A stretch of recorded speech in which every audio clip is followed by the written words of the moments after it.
the news. Stop the music. It's time for news. Let's head over into the drone newsosphere with our buddy Jeff Sills. He knows everything and anything about drones and news. What's going on, buddy? Well, like you said, there's a lot of news this week, or actually over the past couple of weeks, and it's all over the globe. So first we'll start with Taiwan and China. These two countries obviously are just really good friends. They get along so well that recently a mysterious Chinese drone boldly flew over the Liu Garrison Battalion on one of the islands of Kinnaman, also known as Quai Moi. The aircraft was filming at the time of the incursion and captured footage showing a pair of Taiwanese troops gazing up at the drone and then quickly throwing rocks at it. So they're troops. And they have troops. They have guns, but they chose rocks. Oh no, that gentleman decided to come out with the gun. So yeah, they started with the rocks. Okay. Well, why is the drone flying so low? Obviously because China is doing everything they can to antagonize Taiwan. This is just another tactic that they have done, where this drone is now antagonizing the troops at one of the bases. Okay. Well, they didn't reach it. It seems like harmless fun. Yeah, they came close. Yeah. Speaking of antagonizing, the U.S. Navy recently had an issue. They have the American maritime drones. We talked about these. These are the little ships that are drone ships that just go off and scoot around. Well, some of those ships have been in the Persian Gulf. And Monday and going into Tuesday, a Iranian ship captured one of those maritime drones and started towing it back to Iran. Which, of course, the United States Navy made it perfectly clear using some of their coastal ships, the USS Thunderbolt, as well as several aircraft, to let them know that they're not allowed to keep the drone, and the drone was released by the Iranians and retrieved by the United States. So I can give them props for trying to steal the thing. So yeah, nice try, guys. Yeah. All right. So drones that we fly, we land in lots of interesting places. You land on dirt, you land in grass, you land, in trees, apparently. Oh, yes. Yep. But one of the things that you don't do is you don't land on the incline of a roof until now. Oh? Yes. This particular company has developed friction shock absorbers, or adapted friction shock absorbers, and a special reverse thrust mechanism on fast multi-rotor drones that will allow it to land on inclined surfaces up to 60 degrees. Oh, neat. Yeah, the friction shock absorbers serve to dissipate the drone's kinetic energy, and then the reverse thrust forces the drone down on the roof so that it then doesn't move. What's interesting, though, is that this isn't a one-time thing. Once you take back off, the legs will redeploy, and if you want to fly to another roof, you can. So the question, obviously, is why would they create this? And it's basically because the landing legs that we'd seen on the Phantoms, et cetera, being real rigid, you can damage them on landing on all sorts of different surfaces. Here's a drone that can safely land on pretty much anything. Yeah. Is this going to upset the Karens? Once the Karens get a hold of this, they're going to be like, "There's a drone on my roof." Everything upsets the Karens. You're right. Even if it's not something that should upset anybody, but they need that. It's part of their joie de vivre. What I'm hearing is that the drones now have knees and a pelvis. Yeah, well, It's describing the anatomy of shock absorption and joints. well, she missed the drone that had bird legs and could grab onto tree limbs and stuff. Yeah, that was also another really good one that had claws and everything. It was fabulous. So again, they are trying and testing new things with drones all the time. We have seen drones that can essentially fold themselves in half and keep flying and fly through tight spaces. We have drones that can fly through caves without having access to GPS or anything, using LiDAR. I mean, the stuff that they come up with is just amazing, and it's all purpose-built for specific things. And this is a technology that can be used in a lot of different avenues.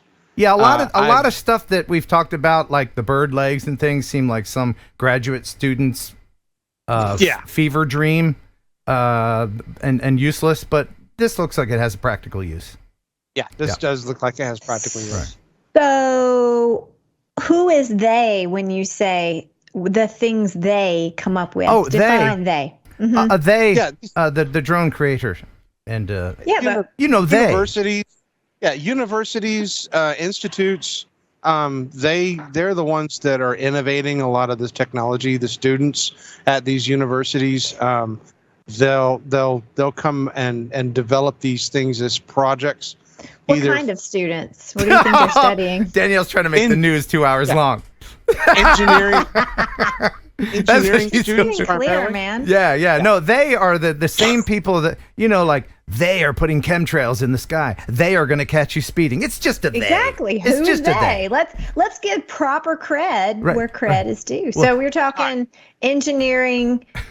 Young minds are developing drones today. Is that pot-smoking graduate students are 3D printing shit and putting it on drones? That's what they're doing. Yeah, nerds, basically. Bunch of nerds. Yeah. Hey, all right.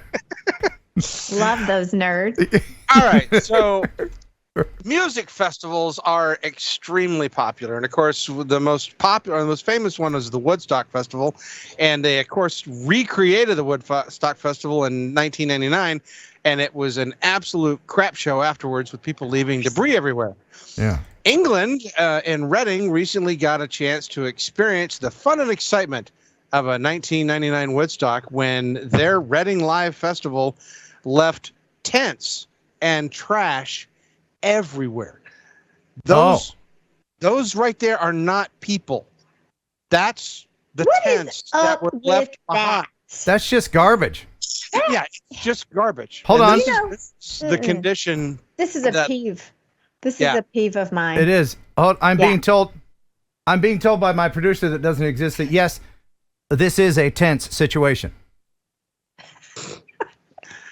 Well, the amount of rubbish that they left behind was just astonishing, and you really don't get a true impact of it until you see it taken from a drone. That is a lot of trash, and why people would just leave that behind, I don't understand. Yes, why would they leave it behind and not just seeing it like that? We see it on the sides of the road. We see people throwing out their gum, flicking their cigarettes, dropping their fast food trash. You're right, Danielle. About? It's ignorant. You're right. It's totally ignorant. And people need to. Even worse is there's trash going into landfills that could be recycled. And how many of you are actually recycling? Do you recycle? I'm being told that people do need to be more attentive. Yeah, be a good steward of this planet. All right, so Pakistan is suffering from extensive flooding due to the heavy monsoon rains that have lashed parts of the country. We have some drone footage that has been taken. Yeah, this is sad. This gives you some scale of the type of destruction that they have been enduring. There have been people that have lost their lives in this flooding. And there are several areas in Pakistan, a lot of it in like major cities, that have just been absolutely devastated. Wow. Holy moly. I didn't realize it was that bad.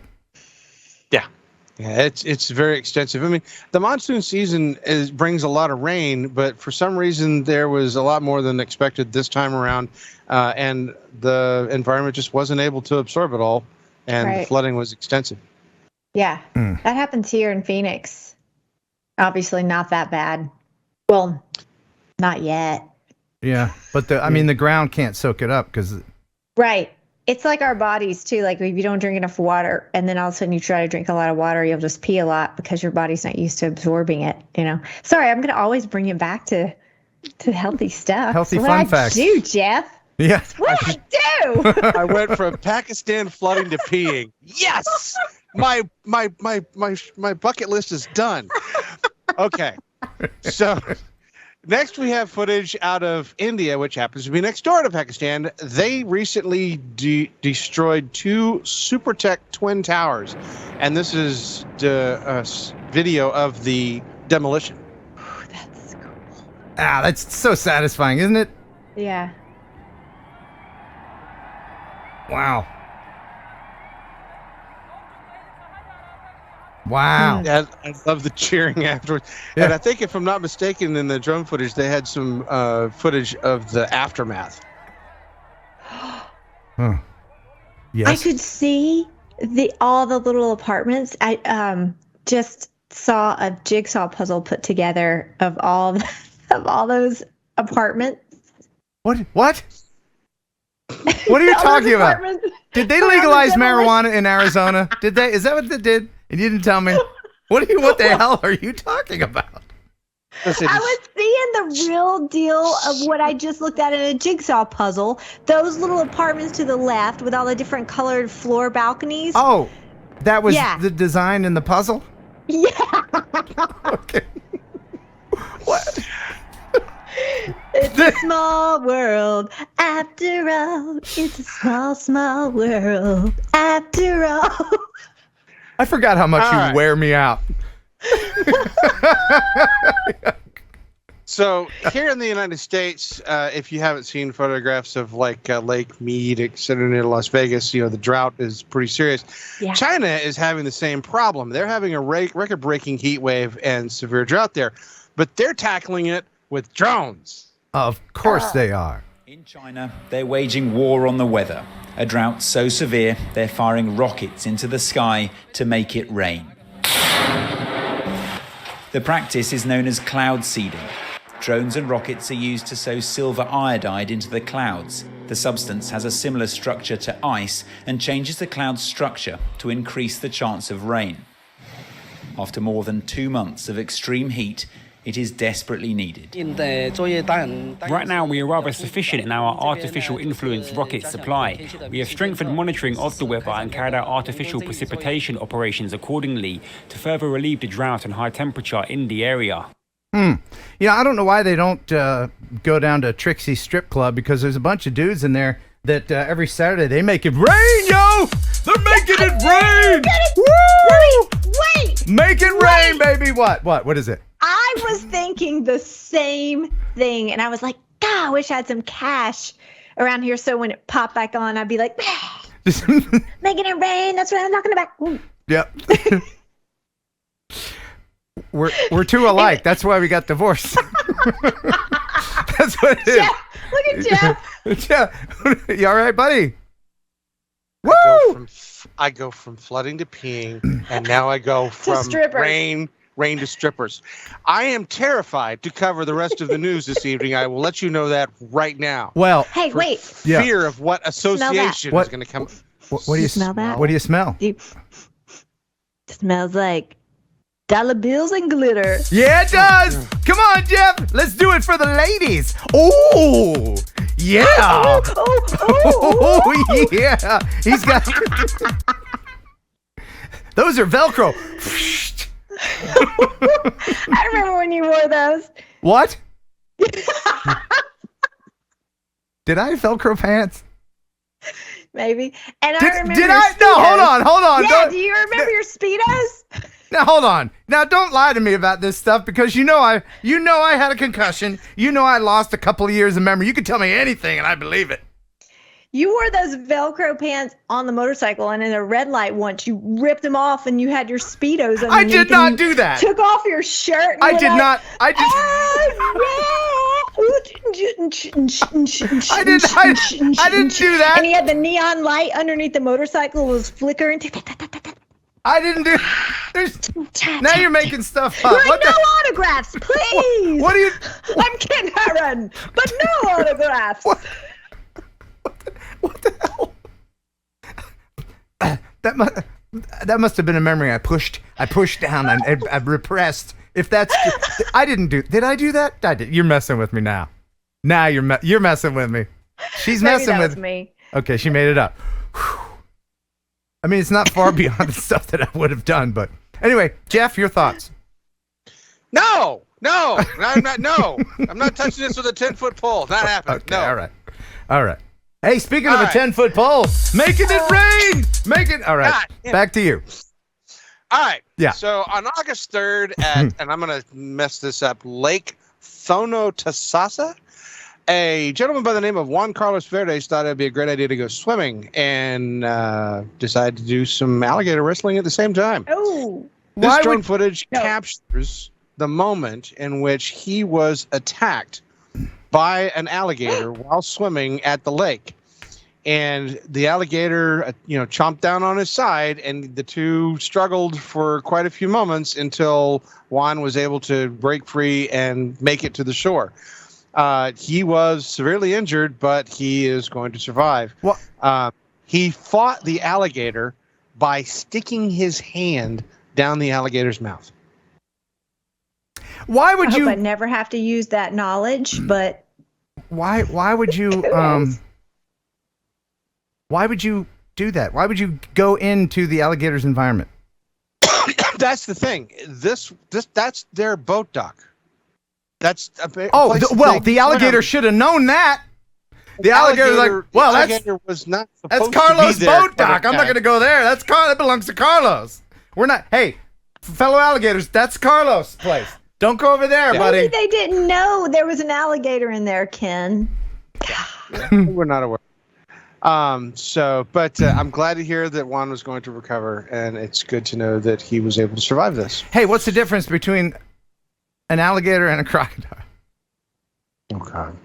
I'm trying to remember this joke. It's something about, it's a joke. I was like, there is a difference. Something Well, there is a about how difference. many teeth they have. Well, yeah, There's well, a lot of physical differences. I think alligators eat more Floridians, but the difference between an alligator and a crocodile is the alligator will see you later, and the crocodile, well, it'll be after a while. stupid. I know it's dumb. All right, back to you in the newsroom. Thank you, God. All right. So we have talked on several news stories about drone delivery, and we've been told by like Walmart and Amazon, this is how our system is going to work. Now we actually have, courtesy of members of this audience, video footage of a actual Walmart drone delivery. And it's terrifying. Check this out. Oh, here comes my tube socks. No problem. Does it check to see if there's any toddlers or animals? Nah. There it is. Bam! Let's watch it again.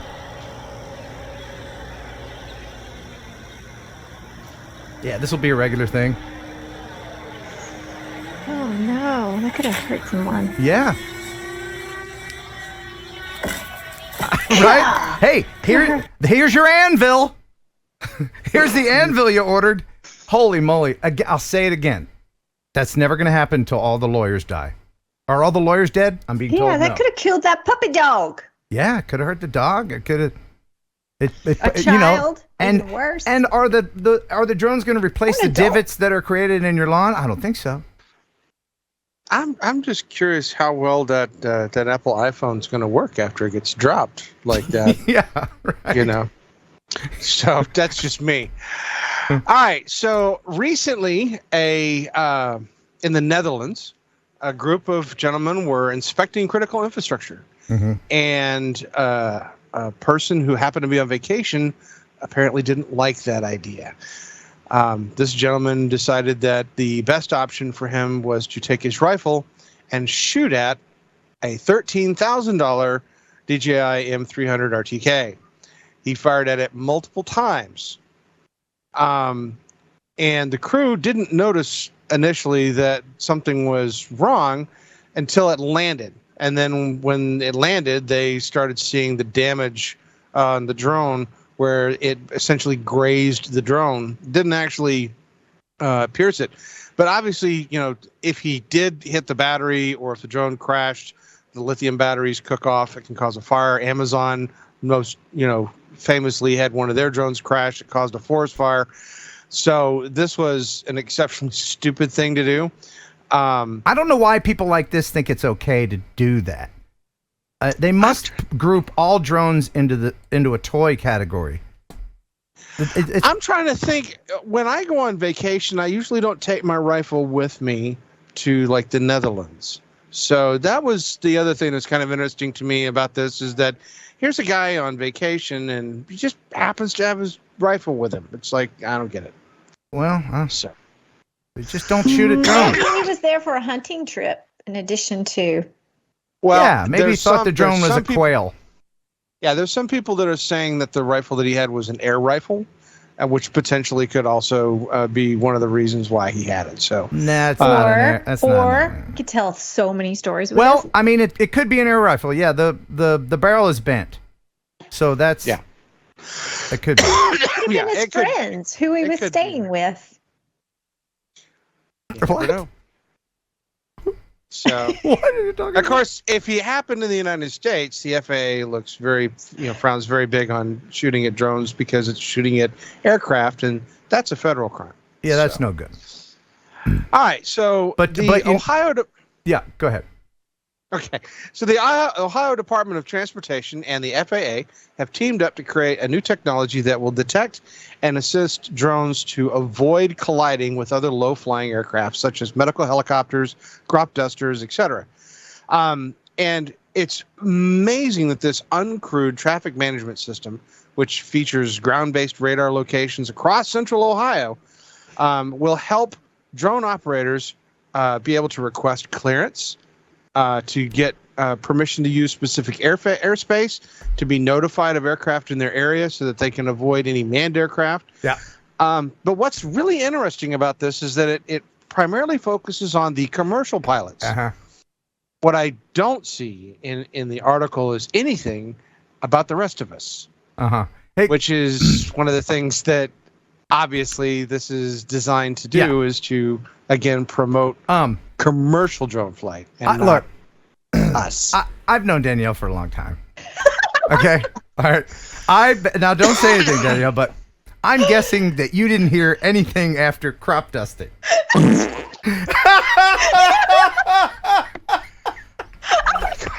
Over here, I was like, he just said crop dust. Yeah, That's all I heard. that's right. That's what I was What are we like. talking about? What are we talking about? Yeah, I was like, he said crop dusters. I was like, I'm a crop And I duster. saw you laughing. I'm like, oh, I hope he's thinking the same thing. Yep. Yep. Oh, Yep. Jeff, we love you, Jeff. Yeah, Jeff, it's okay.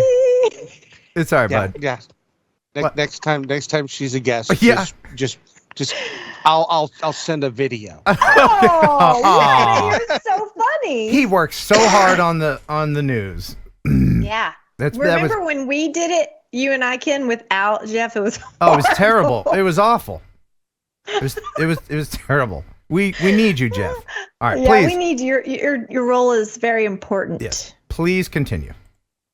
Now, the last one that I have for you, I think, is probably my favorite. Because if you're a Russian and you're asleep in Ukraine, it probably isn't a great idea to get this kind of a wake-up call. This is awesome, and I know it's warfare and dangerous and everything, but I did add some sound effects, so enjoy this.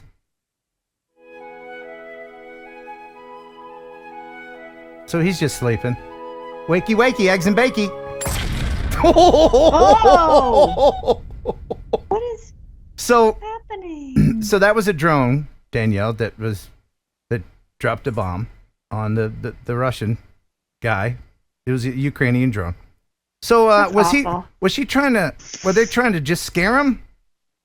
I'd see that's the thing. I mean, the Ukrainians, whenever they drop these things, we've seen them drop on troops before. They're actually trying to kill them. And so in this case, the thing lands right next to the dude who's sleeping, and he actually gets up and runs away, which either one tells me that the munition wasn't all that powerful, or two, that this guy is exceptionally strong. Well, he Very- was lucky to be down in the hole. Maybe you can't Yeah, tell from that angle. I'll play it again. But I mean, they weren't that high up either. Oh, they were definitely not. See, that's the other thing is that he must have been sleeping good because he never heard that drone. The drone operator must have taken pity on him and been like, "Oh, he looks so comfortable. He looks so peaceful. I'll just scare him this time. I'll just scare him. I won't scatter his body parts all over the field. But here, check this out. Here it is again. Just dreaming, and suddenly, woo! Surprise. Yeah, it's a near miss. It landed on the other side of the equipment that was next to him, so it was a near miss. That's the reason why. Do you think he soiled himself? I would hazard a guess that he. I don't know why that's funny to me. It's warfare, and it's not funny, but I mean, sometimes even warfare is funny.